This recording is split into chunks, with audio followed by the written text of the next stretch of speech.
Saludos cordiales, mi nombre es Mercedes Keibay y soy parte del grupo que impartirá el seminario número 4, donde se hablará sobre los trastornos de la coagulación. Las integrantes del seminario número 4 somos Herrera Ivana, Uncal Roberto, Hurtado Carlos, Hurtado Yelimar, León Giovanna y mi persona Mercedes Keibay. Para iniciar con el seminario vamos a definir la hemostasia como un conjunto de procesos biológicos cuya finalidad es mantener la fluidez sanguínea y la integridad del sistema vascular para evitar y detener la pérdida de sangre tras una lesión. Al cumplir su objetivo, también se debe asegurar que el tapón hemostático sea eliminado para restablecer el flujo sanguíneo. Un balance adecuado de este sistema limitará tanto el sangrado como la formación de trombos patológicos. En la hemostasia tiene dos componentes principales, la hemostasia primaria y la secundaria.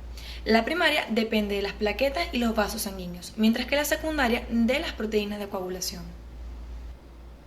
Con respecto a la hemostasia primaria, el endotelio es el principal regulador de la homeostasis vascular. Este se encarga de modular el balance de vasoconstricción-vasodilatación, inhibe la proliferación o migración de células musculares de la pared vascular y también modula la hemostasia como tal. En condiciones fisiológicas, el endotelio libera sustancias antitrombogénicas, pero cuando se produce una lesión endotelial libera factores procoagulantes como la angiotensina 2 o la endotelina. Además, ante una lesión vascular se produce vasoconstricción y se activa la hemostasia primaria mediante la adhesión plaquetaria al colágeno a través de la glicoproteína 1B de la membrana plaquetaria, gracias al factor de von Willebrand. Entonces, la adhesión de las plaquetas induce su activación, obteniendo efectos como liberación de sustancias de los gránulos plaquetarios, como el ADP, serotonina, calcio, con capacidad para atraer y activar a más plaquetas. Hay una síntesis de tromboxano A2 que produce mayor activación plaquetaria y vasoconstricción. Los fosfolípidos de la membrana plaquetaria exponen sus cargas negativas al exterior, lo que permite en que se deposite el factor X en la superficie de las plaquetas para su activación dentro de la cascada de la coagulación. Y también hay un cambio conformacional de la glicoproteína de membrana 2B, 3A, que la vuelve activa. Entonces, tras su activación, se produce la agregación plaquetaria, como he dicho, por lo cual se forman puentes de fibrinógeno entre las plaquetas mediante la glicoproteína 2B y 3A, que se unen al fibrinógeno. Ahora, en la hemostasia secundaria, el objetivo es la formación de un coágulo estable de fibrina. Para ello se activan secuencialmente factores de coagulación, las cuales son proteínas plasmáticas, hasta conseguir la activación de la trombina, que degrada el fibrinógeno en la fibrina. La trombina, además de la fibrina, activa otros factores de la coagulación, como el factor 5, 8 y 13, así como el inhibidor de la proteína C, el cual limita dicho proceso de coagulación. Para conseguir la coagulación, también intervienen el ion de calcio y fosfolípidos plaquetarios y tisulares. Hay una serie de sustancias inhibidoras de la coagulación que limitan el proceso. Las más importantes es la antitrombina 3, que inhibe a la trombina y al factor X activado. Otros inhibidores son la proteína C, como había mencionado antes, y la proteína S, que se unen para inactivar al factor 5 y al factor 8.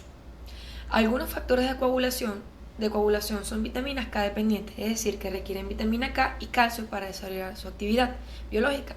Estos son factor 2, 7, 9 y 10, la proteína C y la proteína S. Para entender la cascada de coagulación hay que comprender que la coagulación de la sangre se produce en tres pasos fundamentales. En respuesta a la ruptura o la lesión de un vaso sanguíneo se forman unas sustancias que constituyen el llamado complejo activador de la protrombina. El activador de la protrombina cataliza la transformación de la protrombina en trombina y la trombina actúa como una enzima para convertir el fibrinógeno en fibras de fibrina que atrapan así a las plaquetas, eritrocitos y plasma para formar el coágulo. Entonces, tradicionalmente en la cascada de la coagulación se han considerado dos vías de activación, la intrínseca y la extrínseca, que convergen en la activación del factor X.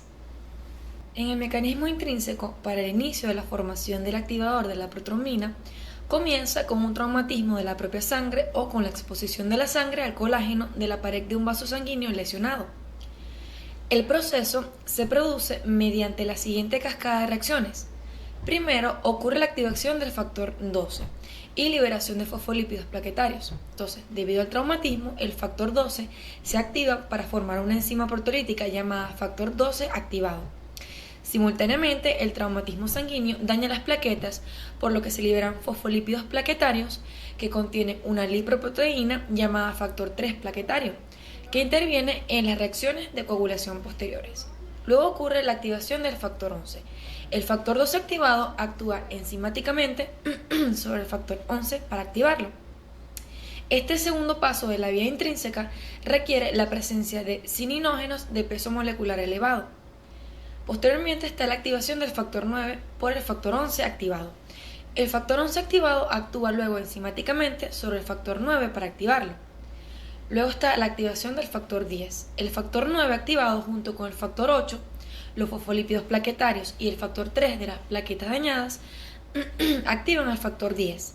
Este paso de la vía intrínseca es igual que el último de la vía extrínseca, es decir, el factor X activado se combina con el factor 5 y con los fosfolípidos plaquetarios o tisulares para formar el complejo llamado activador de la protrombina.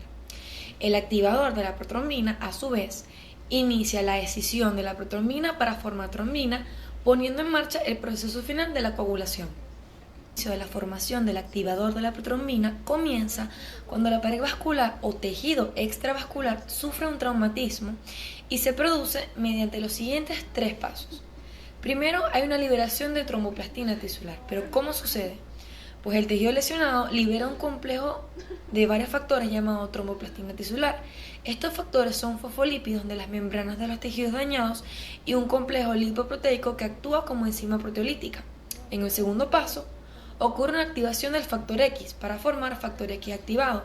Esto sucede porque el complejo lipoproteico de la tromboplastina tisular se combina con el factor 7 de la coagulación y en presencia de los fosfolípidos de los tejidos dañados y de iones de calcio, actúa enzimáticamente sobre el factor X para dar factor X activado.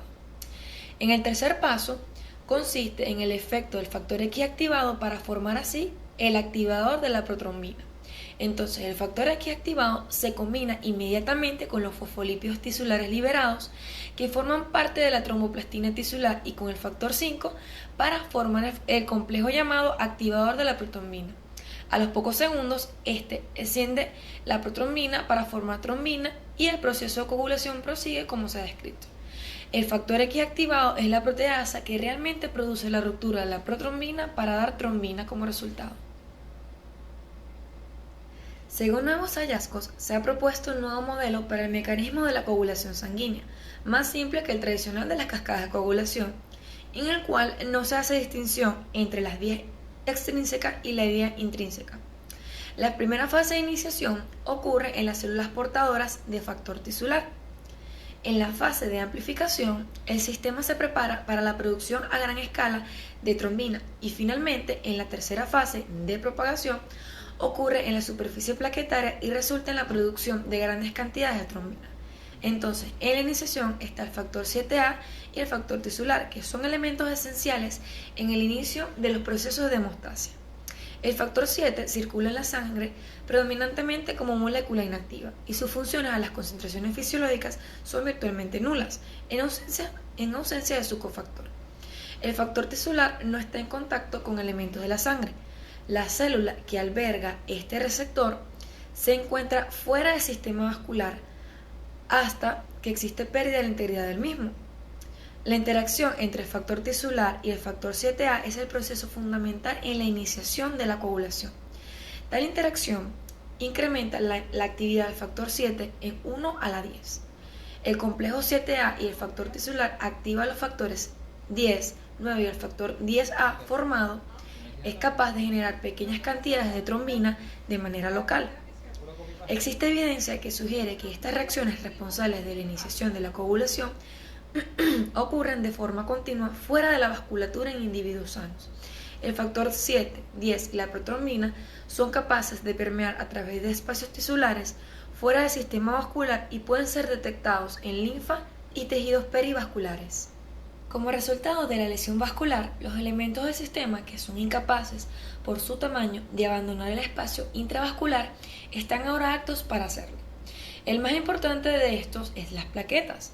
La fase de amplificación es dependiente de la presencia de membranas plaquetarias activadas y de la interacción de estas con los factores de la coagulación, especialmente con las cantidades limitadas de trombina que se generan en la vecindad de la célula portadora de factor tisular. Las plaquetas se activan y degranulan al tiempo que se adhieren y agregan, formando un tapón en el vaso dañado. Una característica muy importante en la activación de las plaquetas es el cambio de la polaridad de las cabezas negativas de los fosfolípidos para permitir su interacción con los factores de la coagulación. Aunque es insuficiente para la formación de un coágulo, la pequeña cantidad de trombina producida por la vía del factor 7A y el factor tisular durante la fase de la iniciación es esencial para amplificar el proceso. La trombina es un ávido reclutador de plaquetas y retroalimenta de manera positiva al sistema al poseer la capacidad de activar los factores 5, 8 y 11. La fase de propagación también se caracteriza por la activación del sistema de retroalimentación negativa a través de los anticoagulantes naturales, como la antitrombina 3 y la proteína C, cuya función es importante para regular los procesos procoagulantes. Finalmente, el complejo 9A y 8A se ensambla en la superficie plaquetaria y genera grandes cantidades de factor X. Parte de este complejo se ensambla en la célula portadora de factor tisular y puede difundir a la superficie plaquetaria dada su resistencia relativa a los efectos de anticoagulantes naturales. La fase de propagación presenta un cambio de locación de los procesos que lleva a la generación de la trombina de la célula portadora de factor tisular a la plaqueta activada. La presencia de fosfolípidos en la membrana plaquetaria activada permite el ensamblaje del complejo 9A u 8A y potencia sus acciones en 1 a la 10. Grandes cantidades de trombina se producen durante esta fase, resultando en la escisión proteolítica de fibrinógeno y formación de monómeros de fibrina que se polimerizan para consolidar el inestable coágulo inicial de plaquetas en un firme coágulo organizado de fibrina. La trombina a su vez activa el factor 13 y al IFAT con efectos positivos adicionales en la estabilidad del coágulo y en la resistencia a los efectos de la plasmina. Mi nombre es Giovanna León.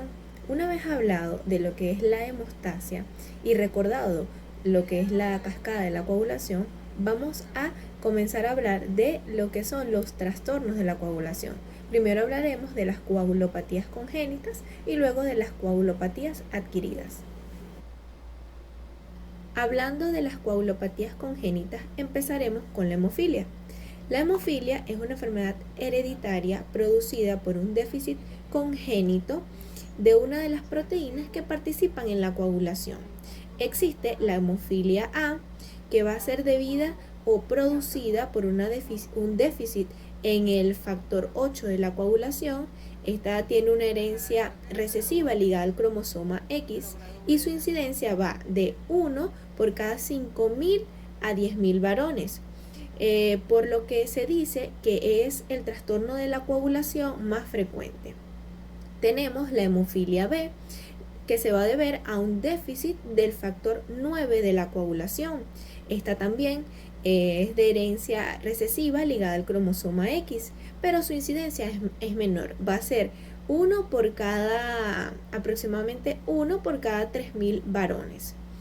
Luego tenemos la hemofilia C, que va a ser debida a un déficit del factor 11 de la coagulación y esta tiene herencia autosómica recesiva.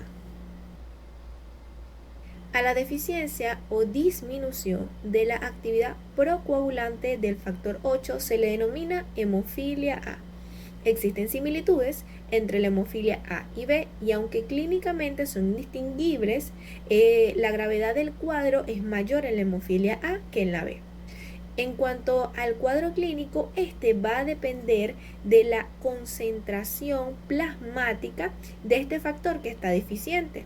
Entonces este puede ser grave, moderado o leve. Es grave cuando la concentración del factor deficiente va a estar por debajo de un 1%.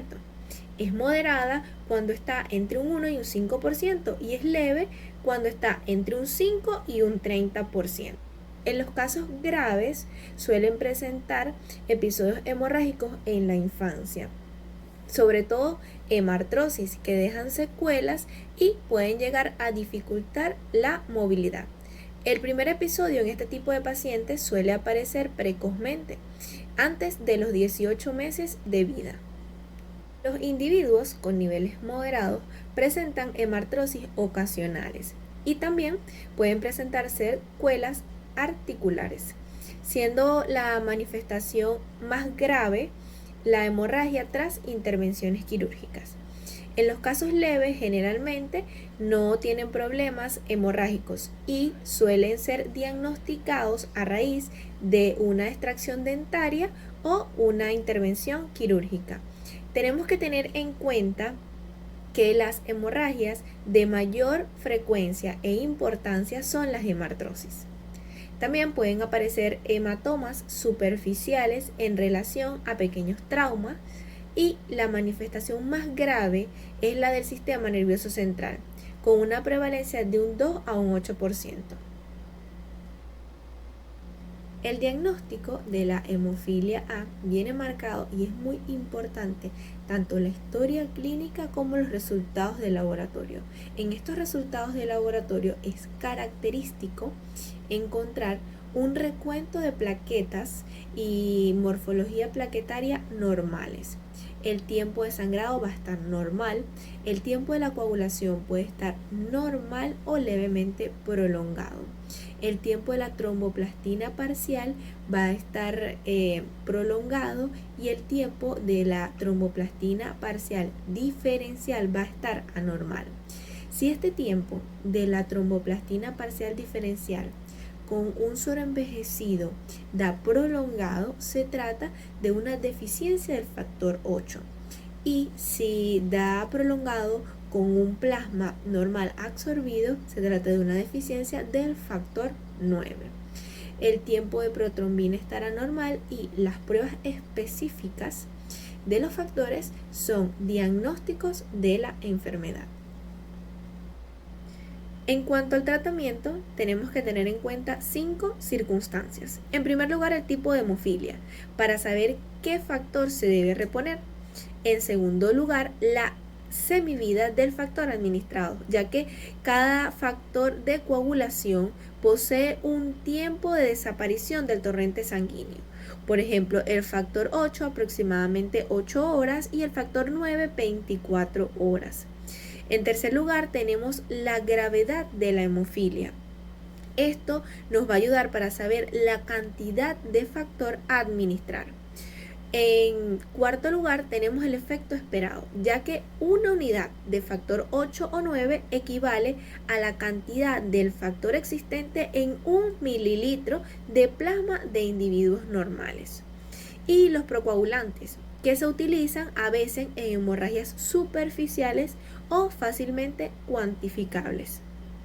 Los tratamientos actualmente disponibles son los concentrados purificados dependiendo del factor, la desmopresina para casos de hemofilia leve, los antifibrinolíticos que van a inhibir la activación del plasminógeno y la actividad de la plasmina, por lo que previene la lisis del coágulo, y los hemostáticos locales, como las fibrinas adhesivas, el bismuto, alginato, entre otros. Como les decía, la hemofilia B es muy similar a la hemofilia A. Sus manifestaciones clínicas son indistinguibles. Este trastorno puede ser debido a una disminución de los niveles antigénicos del factor 9 o, en un tercio de los casos, a la existencia de una proteína inactiva. La utilización de sondas de ADN facilita la identificación de portadores y el diagnóstico prenatal de la enfermedad. El tratamiento de elección se basa en la administración de factor 9 recombinante o la concentración del factor plasmático previamente inactivados para virus. Ahora vamos a continuar hablando sobre la enfermedad de von Willebrand. Esta es una enfermedad congénita producida por una anomalía cualitativa y o cuantitativa del factor de von Willebrand, de transmisión generalmente autosómica dominante. Esta afecta a ambos sexos, pero es mayormente diagnosticada en las mujeres y no muestra ninguna preferencia por alguna raza o una zona específica. Los síntomas más frecuentes de esta enfermedad son sangrados mucocutáneos excesivos, como lo son epistaxis, equimosis faciales, el sangrado post-extracción dentaria o post-cirugía y menorrea. El sangrado puede ser inmediato, pero a veces es demorado, y las hemartrosis son excepcionales, excepto cuando se trata de la tipo 3. Aquí tenemos la clasificación. En la tipo 1 hay un déficit cuantitativo parcial del factor de von Willebrand. En la tipo 2 va a haber un déficit cualitativo de este factor y esta se subdivide a su vez en 2A. En la 2A va a haber una disminución de la función de este factor plaqueta dependiente con ausencia de multímeros de alto peso molecular. En la 2B va a haber un aumento de la afinidad del factor por la glicoproteína 1B plaquetaria. En la 2M va a haber disminución de la función de este factor plaqueta dependiente, pero esta vez con presencia de multímeros de alto peso molecular. Luego tenemos la 2N, en donde hay disminución de la afinidad del factor de von Willebrand y el factor 8 de la coagulación. Y esta es de herencia autosómica recesiva. En la tipo 3 ya hay un déficit cualitativo total de este factor y es la forma más grave y de herencia recesiva.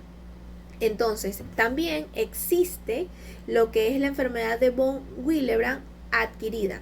Esta se va a adquirir por la presencia de anticuerpos antifactor de von Willebrand en determinadas patologías, como lo son el lupus eritematoso sistémico, síndromes linfoproliferativos, entre otros.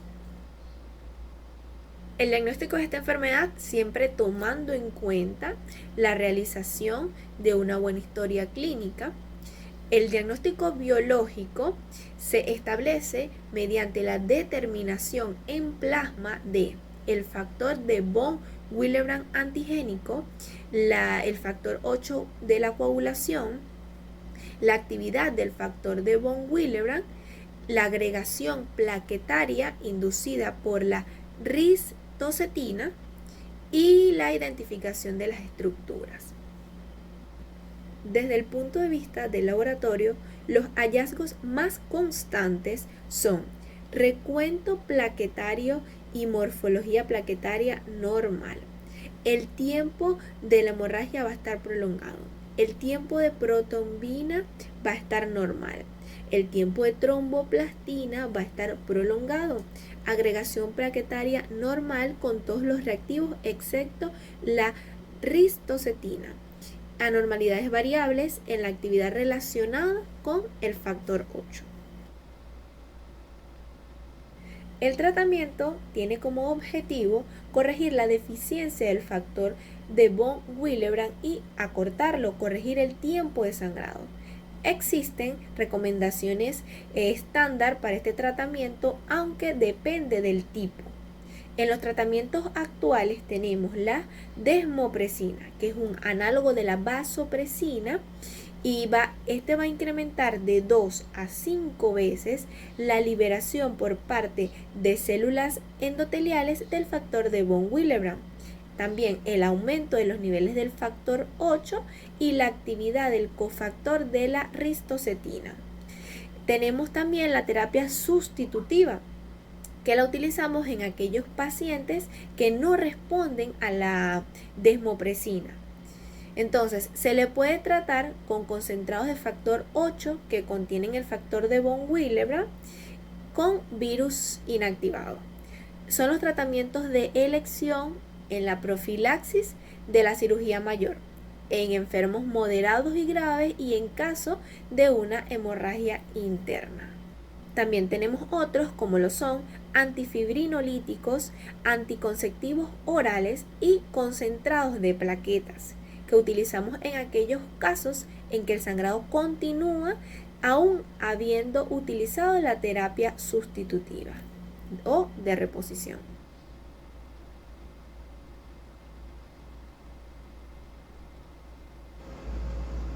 Buen día, mi nombre es Yerimar Hurtado y siguiendo con el seminario, hoy les voy a hablar sobre déficits congénitos de otros factores de coagulación dependientes de la vitamina K. En primer lugar tenemos deficiencia del factor 2, también llamado protrombina. Es un trastorno hemorrágico hereditario provocado por un problema con el factor 2, ya sea porque el cuerpo produzca menos protrombina de la que debiera o debido a que la protrombina no funciona adecuadamente. La reacción de coagulación se interrumpe prematuramente y el coágulo sanguíneo no se forma.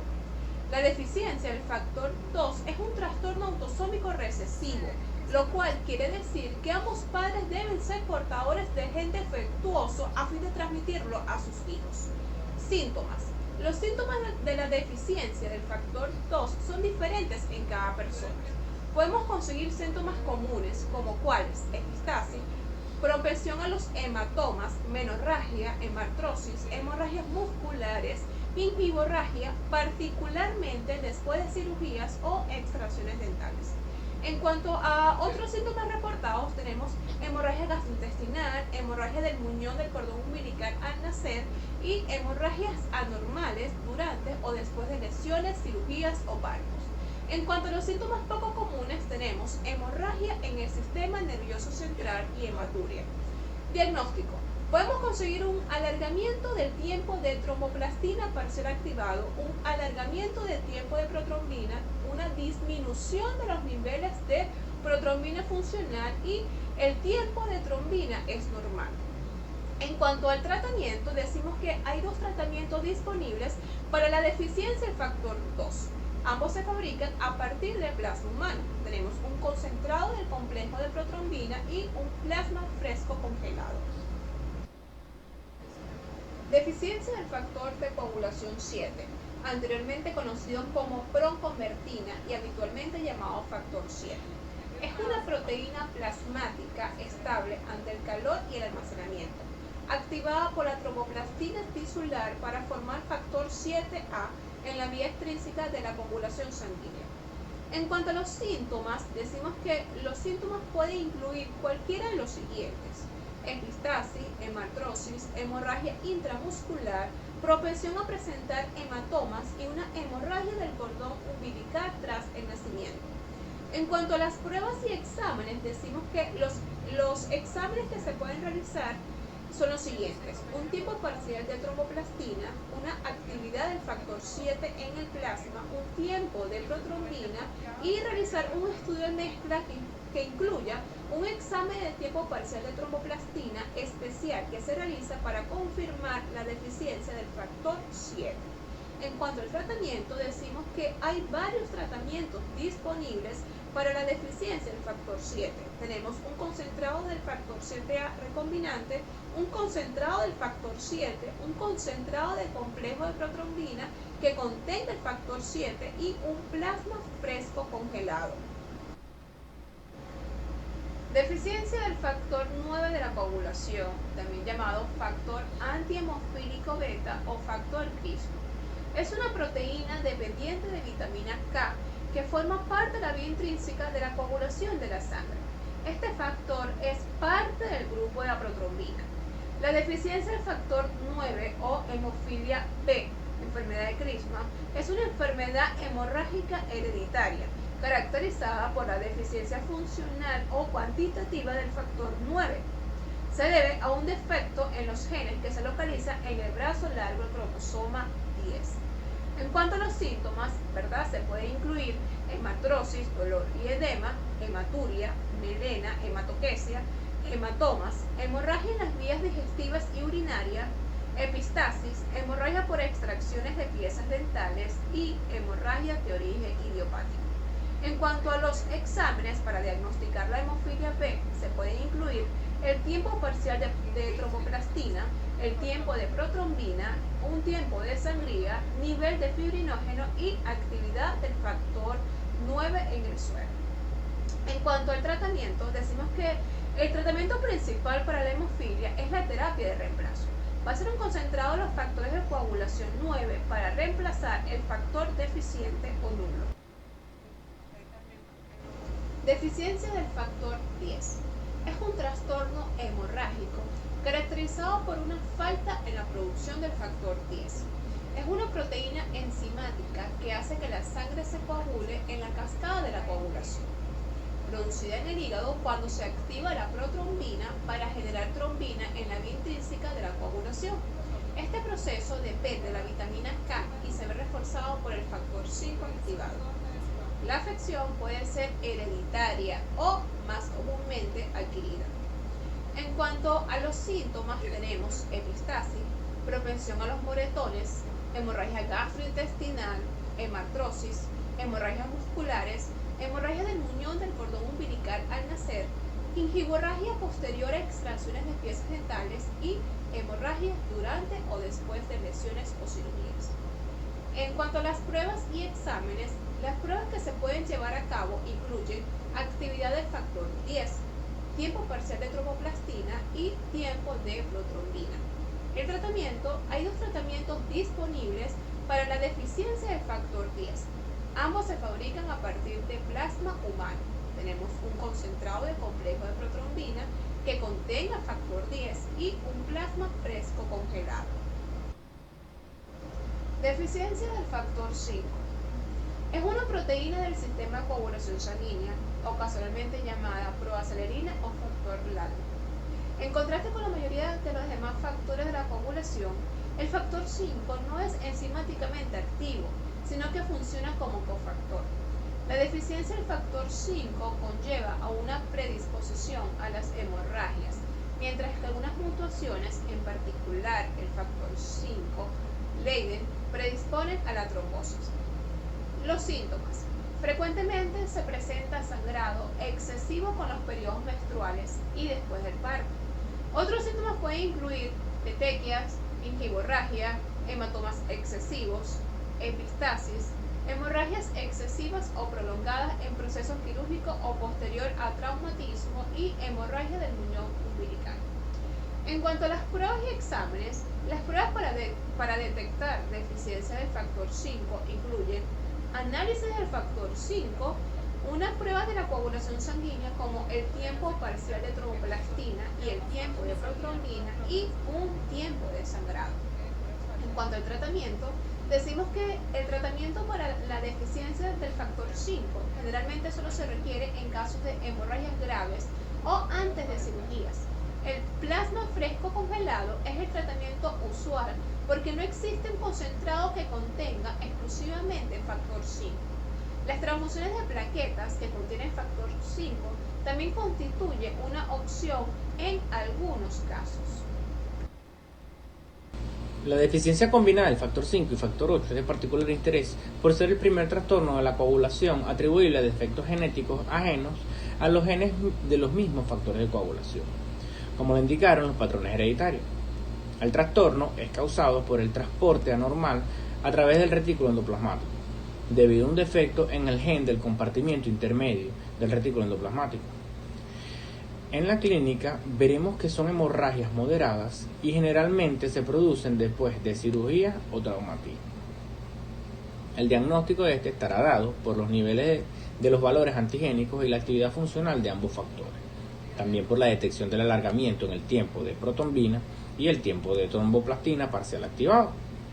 El tratamiento consiste en la reposición de los factores, la aplicación de plasma fresco congelado en dosis de 10 a 15 ml por kilogramo y concentrado del factor 8.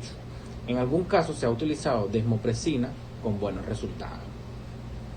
En cuanto al factor 11, es un trastorno que se hereda con un carácter autosómico recesivo.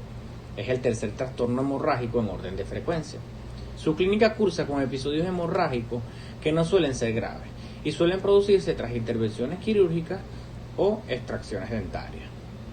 El diagnóstico de la deficiencia del factor 11 se realiza mediante una prueba específica que mide la cantidad de factor 11 en la sangre.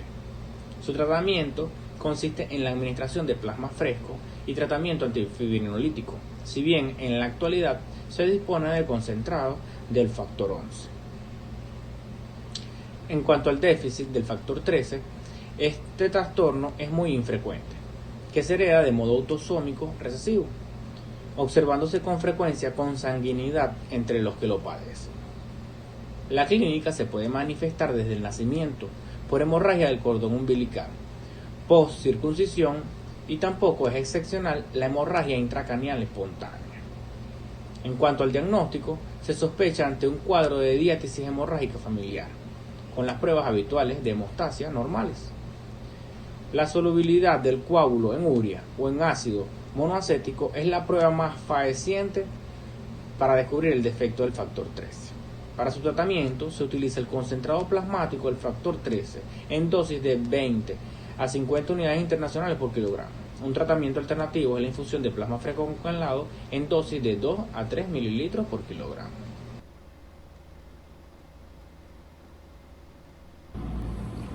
Bien, continuando con la exposición, les hablaré acerca de la coagulación intravascular diseminada. Mi nombre es Roberto Uncal.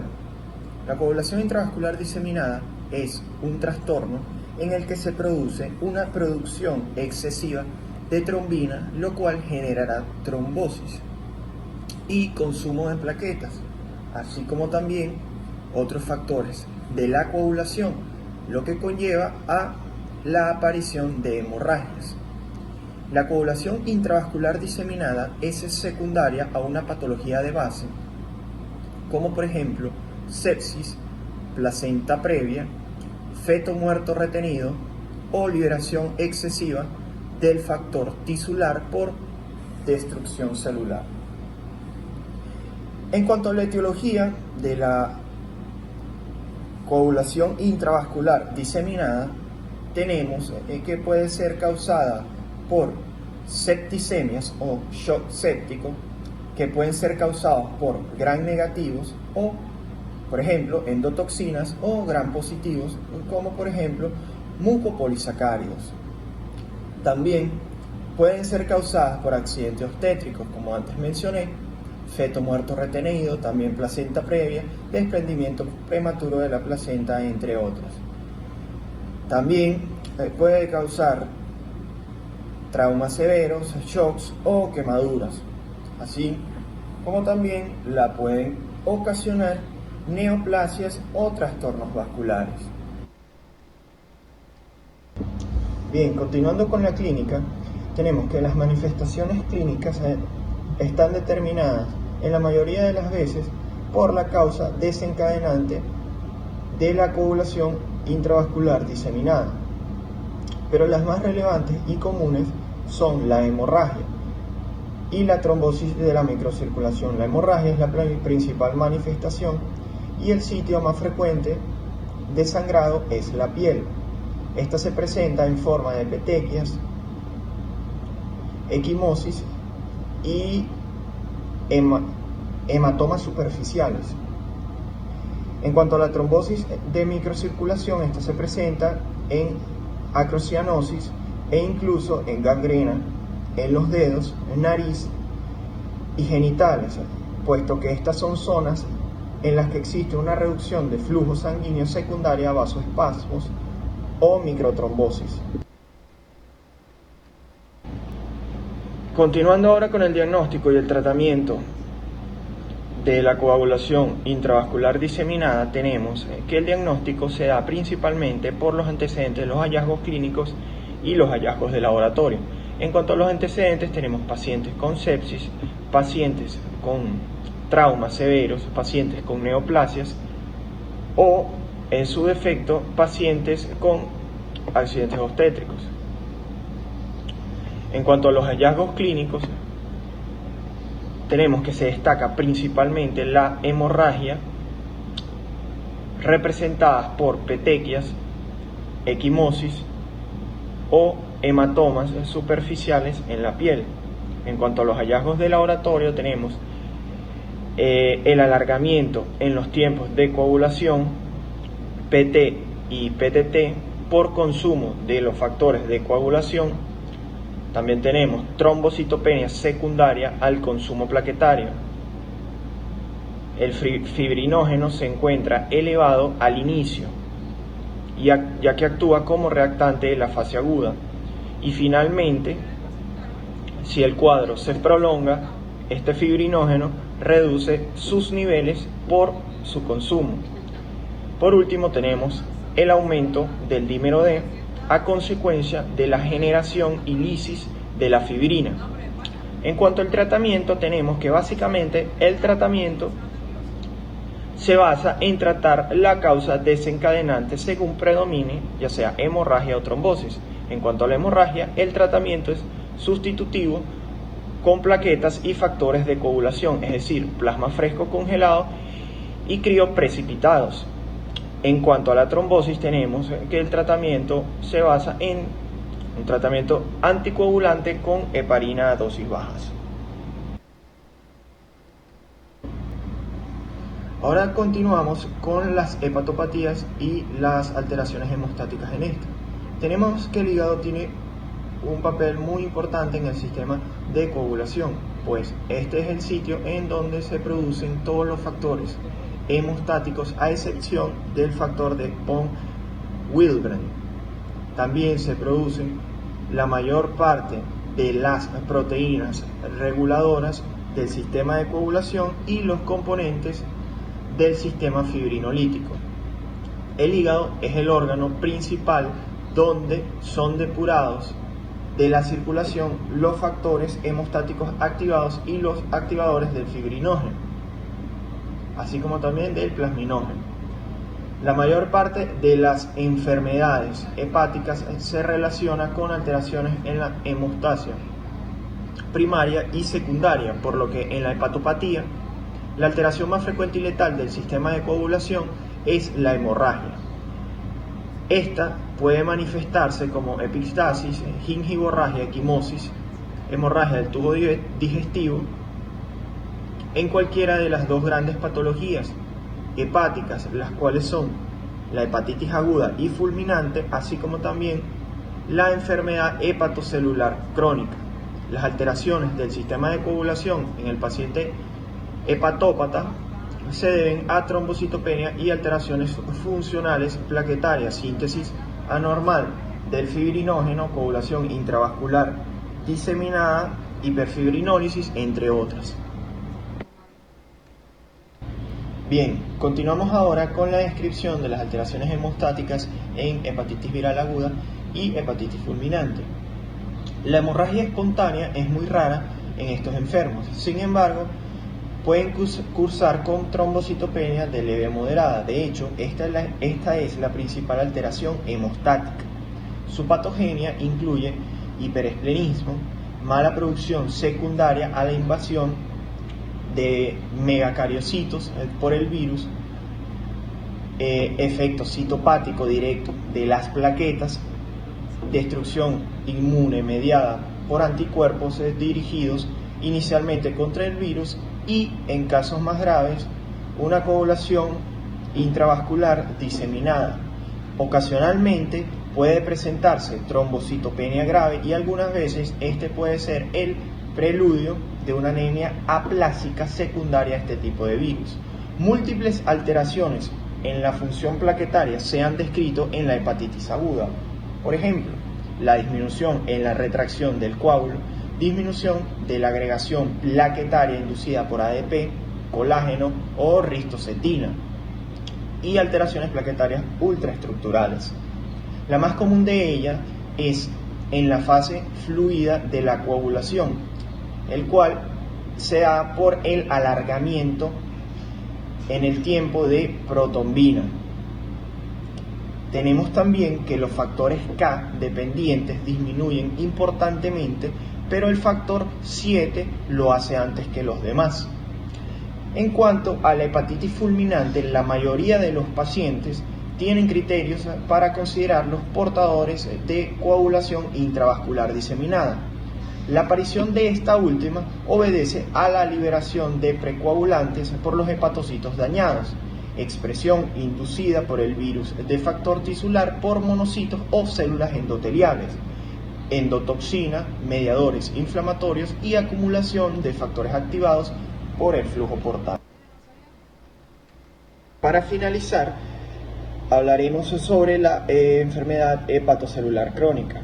La trombocitopenia leve a moderada es un hallazgo frecuente tanto en la cirrosis hepática como en la hepatitis crónica. En la médula ósea los megacariocitos son normales o aumentados. El principal mecanismo para explicar esta trombocitopenia es el hiperesplenismo, el cual entre un 60 y 90% del total de plaquetas de un individuo con cirrosis hepática puede estar alojado en el vaso. Es por eso que el hiperesplenismo es la principal explicación. Ahora, existen varias alteraciones en la función plaquetaria de estos enfermos, entre las cuales podemos destacar la disminución de la adhesividad, mala agregación, inducida por ADP, epinefrina, trombina, entre otras. Estas alteraciones han sido atribuidas al efecto inhibitorio de los productos de degradación del fibrinógeno presentes en el plasma de estos pacientes, al etanol y a la presencia de altas concentraciones de lipoproteínas de alta densidad. Ahora, tenemos que la pérdida progresiva del parénquima hepático se refleja proporcionalmente en su capacidad de producir proteínas. Por lo tanto, la concentración plasmática de todos los factores hemostáticos, excepto el factor 8, disminuye. Este factor 8 se encuentra discretamente elevado y el factor BW puede ser funcionalmente anormal. El fibrinógeno se encuentra normal o aumentado en los pacientes con enfermedad estable, pero en la medida que la enfermedad avanza, disminuye el nivel de esta proteína proporcionalmente.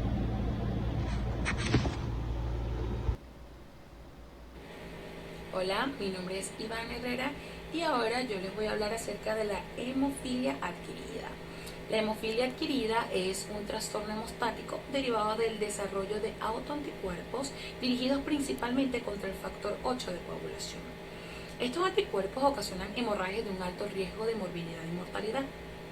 En esta patología hay un sustento autoinmune que siempre aparece por la producción descontrolada sin causa aparente de autoanticuerpos tipo hemoglobina G, que son capaces de neutralizar el efecto del factor 8 de coagulación.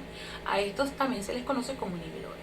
El 52% de los casos son idiopáticos, sin embargo, el resto coexiste con otras patologías como autoinmunes, como lupus eritematoso sistémico, artritis reumatoide, esclerosis múltiple, pénfigo, enfermedad inflamatoria intestinal crónica, asma, reacciones alérgicas graves, también linfoproliferativas y tumores sólidos como linfoma, leucemia, macrobulinemia, próstata y pulmón, en primíparas en los primeros 3 meses de puerperio. También afecta distintamente a ambos sexos, es más frecuente en mujeres jóvenes debido al puerperio, que es una causa principal que acabo de mencionar, y en los hombres predomina en mayores de 60 años. Su incidencia es aproximadamente de 2 casos por cada 1.000.000 de personas, resultando mucho menos común que las de carácter hereditario, pero con consecuencias más graves.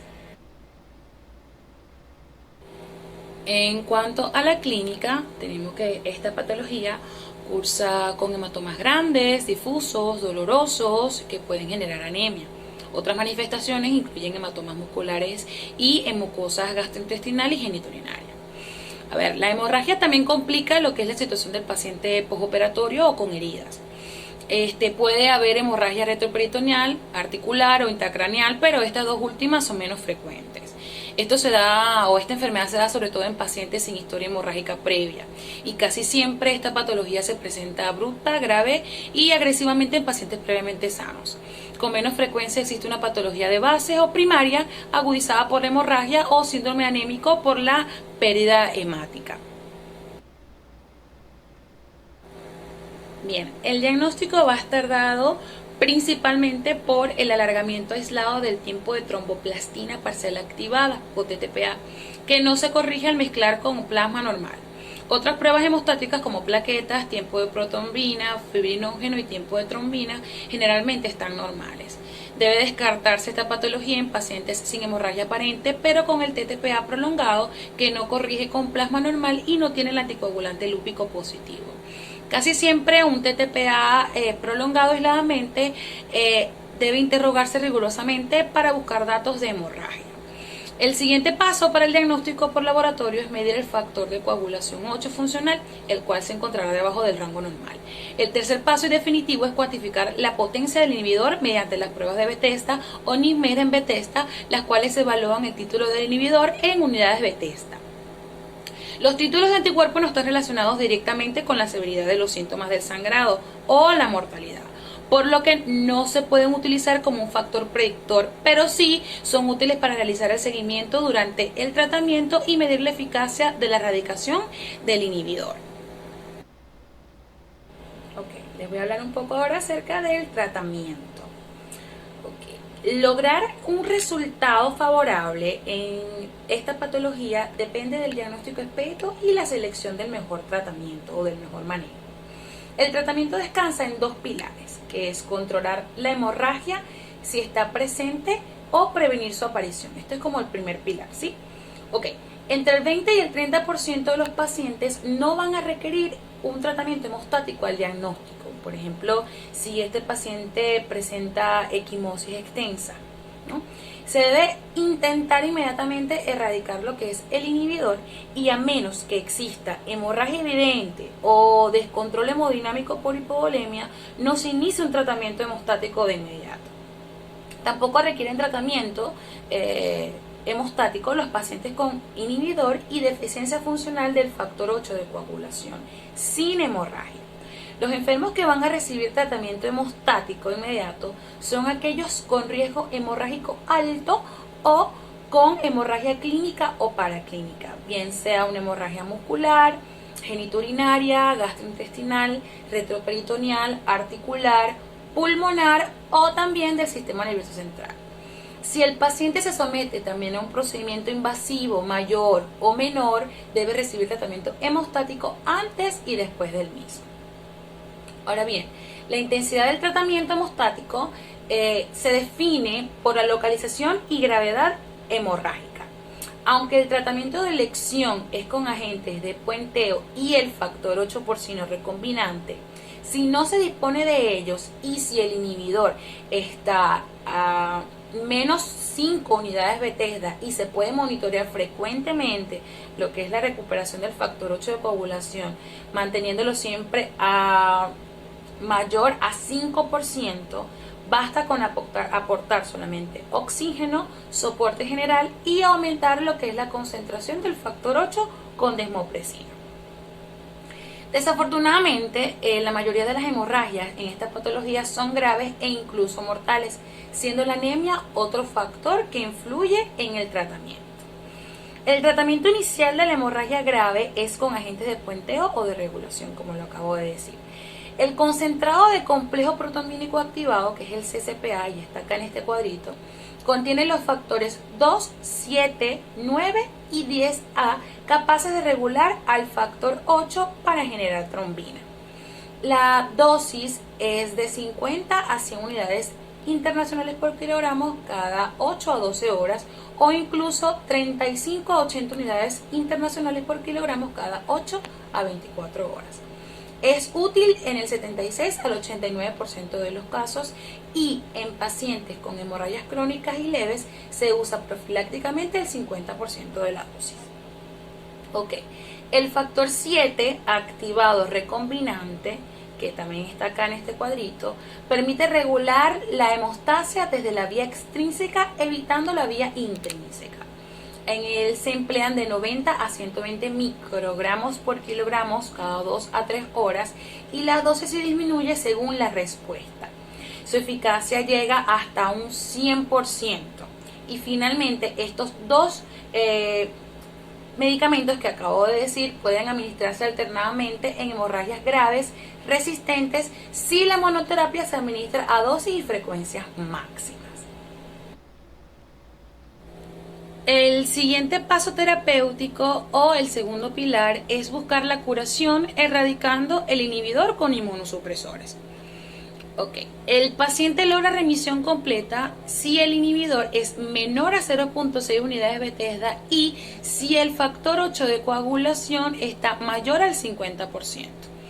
Debe mencionarse que la opción ideal de este tratamiento se desconoce. Sin embargo, el tratamiento de primera línea más utilizado es la administración de esteroides.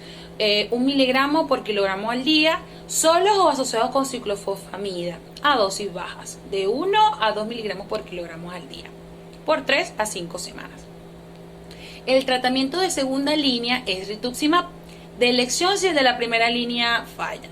Se cree que su efecto es por la disminución de los autoanticuerpos antifactor 8 y se inicia a 375 miligramos por metro cuadrado por semana por 4 semanas y se requieren semanas o meses de tratamiento. La erradicación se logra en 78.6% de los pacientes independientemente del uso previo o no de otro inmunosupresor. Coagulopatías adquiridas por heparina. Bien, hablemos primero un poco de la heparina. La heparina es un anticoagulante que actúa sobre la vía intrínseca de la coagulación. Las heparinas no fraccionadas potencian la actividad anticoagulante de la tritrombina 3 que inhibe a la trombina y a los factores 9, 10, 11 y 12 activados. Para el control del tratamiento con la heparina no fraccionada se utiliza el TTPA o el tiempo de tromboplastina parcial activa. Las heparinas de bajo peso molecular tienen una actividad antifactor 10 activado y por ello tienen menor riesgo de sangrado. Este tipo de heparinas no necesitan control del tiempo de coagulación, se usan más, tienen mayor biodisponibilidad que las no fraccionadas y su eliminación es renal. Producen menos frecuentemente trombopenia que las heparinas no fraccionadas. Hemorragia inducida por heparina. Se da por el exceso de dosis. Se observa con frecuencia la existencia de hematomas en la localización de la inyección. Raramente se van a observar hemorragias con riesgo para la vida o la salud, pero siendo este el caso, pueden aparecer en cualquier localización, como por ejemplo hemorragia del tracto digestivo, intracraneal y retroperitoneal. Si se da hemorragia retroperitoneal, puede producir un cuadro de dolor lumbar con sudoración, palidez, hipotensión y taquicardia. En este caso se requerirá un tratamiento que revierte el efecto anticoagulante de la heparina. Para revertir el efecto de la heparina no fraccionada, tenemos que por cada 100 unidades internacionales de este medicamento hay que inyectar intravenosa 1 miligramo de sulfato de protamina. Debe ser una inyección lenta para evitar hipotensión y bradicardia. En enfermos que reciben el tratamiento en infusión intravenosa debido a la vida corta de la heparina no fraccionada, que es de 60 a 90 minutos, para calcular la dosis de protamina se debe utilizar solamente la cantidad de heparina administrada durante las últimas 3 horas. También hay que ir monitorizando el efecto del tratamiento determinando el TTPA, que debería ser más corto, debe ser más corto. En la reversión del efecto de la heparina de bajo peso molecular no existe un método comprobado. Si el enfermo ha recibido este tipo de heparina en las últimas 8 horas, hay que administrar 1 miligramo de sulfato de protamina por cada 100 unidades internacionales de este medicamento. O dosis más bajas si desde la inyección de la heparina han transcurrido más de 8 horas. Si el sangrado persiste, se puede administrar 0,5 miligramos más de sulfato de protamina por cada 100 unidades de heparina de bajo peso molecular. Trombopenia inducida por heparina. Es relativamente frecuente ya que afecta del 10 al 15% de los pacientes tratados con heparina. Esta cursa con un aumento de riesgo de hemorragias, pero también de trombosis paradójicas por la formación de agregados plaquetarios. La mayoría de los casos son leves y se producen por la inducción directa de la agregación plaquetaria que ejerce la heparina. Esto lo conocemos como TIH tipo 1. También existe una forma rara y grave producida por la formación de autoanticuerpos contra el complejo heparina factor plaquetario 4, es la TIH tipo 2, que induce la agregación y activación plaquetaria con mayor riesgo de trombosis venosa o arterial. El curso clínico de la TIH, tras la interrupción de lo que es el tratamiento con heparina, el recuento de plaquetas se normaliza habitualmente al cabo de pocos días o de semanas. Los anticuerpos contra el complejo heparina, factor plaquetario 4, se mantienen en el suero durante semanas o meses. La causa más frecuente de muertes en enfermos con TIH es de embolismo pulmonar y menos frecuente infarto del miocardio o ACV. En cuanto al diagnóstico, debemos sospechar TIH en un paciente tras operación cardíaca, también en paciente que recibe heparina normalmente durante 5 o más días o la ha recibido hace poco y donde sin causa aparente se presente el recuento de plaquetas bajas en mayor o igual al 50% comparado con el valor inicial, incluso si es de 150.000 microlitros. Muy raramente trombocitopenia menor a 10 mililitros. También, si desde el inicio del tratamiento con heparina han pasado 5 o más días. Otro es que si ha ocurrido un episodio tromboembólico y por último, si no se encuentran otras causas de trombocitopenia, es decir, alguna trombocitopenia falsa que aparece solamente en muestras de sangre con EDTA, sepsis, CID, trombocitopenia autoinmune, trombocitopenias provocadas por fármacos como AINES y entre otros. En caso de probabilidad alta o intermedia de TIH, observando estos últimos parámetros que he dado, no podemos esperar la confirmación mediante pruebas de laboratorio como lo es la determinación de anticuerpos antiheparina para empezar lo que es un manejo adecuado del paciente. El aumento típico de recuento de plaquetas una vez suspendido el tratamiento con heparina es una importante pista diagnóstica. En cuanto al tratamiento, consiste en suspender la heparina y sustituirla por otro inhibidor de la trombina del grupo de los heparinoides, como la hirudina, la vivalirudina, la lepirudina, argatroban. Y si no está disponible ninguno de dichos medicamentos, se puede considerar el uso de fondaparinux, que habitualmente a una dosis de 7.5 miligramos vía subcutánea, una por día, es lo que se considera eficaz y seguro. Coagulopatía adquirida por warfarina. Bien, la warfarina es un inhibidor de la vitamina K, epóxido reductasa, y es un cumarínico ampliamente usado para anticoagular crónicamente a pacientes que así lo requieran. En los estudios realizados en la década de los 90 y los 80 se demostró una reducción del 62% en el riesgo a presentar ACV en pacientes con fibrilación auricular. Sin embargo, estos pacientes tienen un riesgo importante de hemorragia, bien sea intracraneal o retroperitoneal, y de muerte asociada a la misma. Se estima que el riesgo de sangrado en los pacientes que toman warfarina aumenta 1.43 veces por cada 0,5 unidades de incremento en el INR, que es el International Normalized Ratio. Se considera que los niveles de warfarina en sangre están dentro de la ventana terapéutica cuando el INR muestra valores entre 2 y 3 veces. Ligeramente estos valores aumentan cuando se anticoagula un paciente con prótesis valvular mecánica, con anticoagulante lúpico o con trombosis de repetición, y van a estar entre 2.5 a 3.5 o 3 o 4.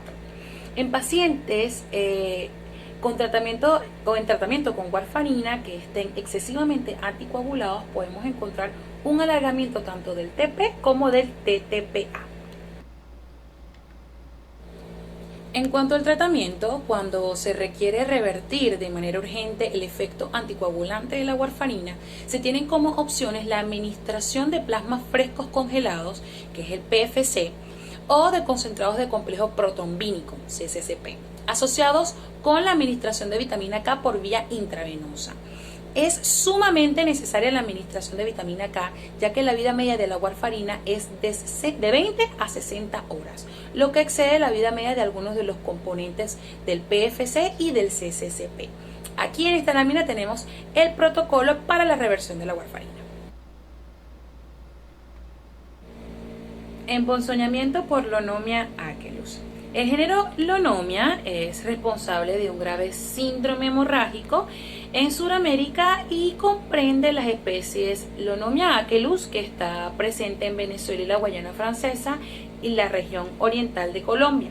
Lonomia diabolus, que se encuentra en el norte de Brasil y la zona delta del río Amazonas, y Lonomia obliqua, que está distribuida en Brasil y principalmente en los estados de Río Grande y Santa Catarina. Las larvas de Lonomia aparecen con mayor frecuencia en los meses de verano y primavera, luego de que las mariposas depositan los huevos en los troncos de los árboles. Aproximadamente 10 días después de la ovoposición, los huevos se rompen y surgen las larvas. Estas últimas presentan pelos o setas y son las portadoras de sustancias tóxicas que luego del contacto con la piel producen desde reacciones inflamatorias agudas hasta discrasias sanguíneas. A este tipo de accidentes se les denomina erucismo y se ha observado que se presentan con mayor frecuencia en los miembros superiores de los hombres jóvenes agricultores.